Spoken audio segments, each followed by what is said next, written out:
LBC ఘటన జరిగి ఇప్పటికి 50 రోజులు పూర్తయ్యాయి. ఇప్పటికి కూడా అక్కడ ఎవరైతే ప్రమాదంలో చిక్కున్నారో వారి పూర్తి సమాజం ఎవరికి కూడా తెలియకుండా ఉంది. కేవలం 2 మృతదేహాలకు సంబంధించి వాళ్ళని వెలికి తీశారు, వాళ్ళని అప్పగించారు.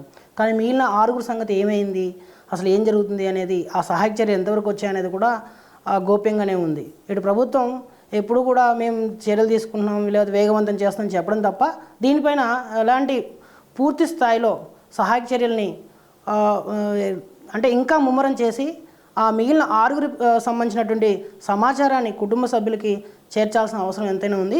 తాజాగా దీనిపైన మన మాజీ మంత్రి బీఆర్ఎస్ ఎమ్మెల్యే హరీష్ రావు స్పందించారు. సో ఆయన ఏమన్నారు ఒకసారి చదువుదాం. ఒకసారి పబ్లిసిటీ కోసం టన్నెల్ వద్దకు వెళ్ళి రావడం, ఒకసారి సమీక్ష చేయడం తప్ప చిత్తశుద్ధితో పరిష్కార మార్గం కోసం ప్రయత్నించలేదని హరీష్ రావు ఆరోపిస్తున్నారు.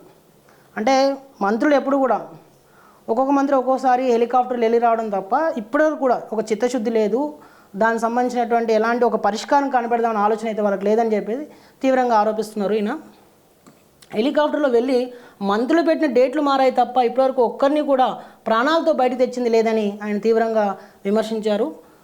నిర్ణయాలు తీసుకోవడంలో తీవ్ర జాప్యం జరిగిందన్నారు. సహాయక చర్యలు కొనసాగిస్తున్నామని చెప్పి ఇంకెన్ని రోజులు కాలయాపన చేస్తారని ప్రశ్నించారు.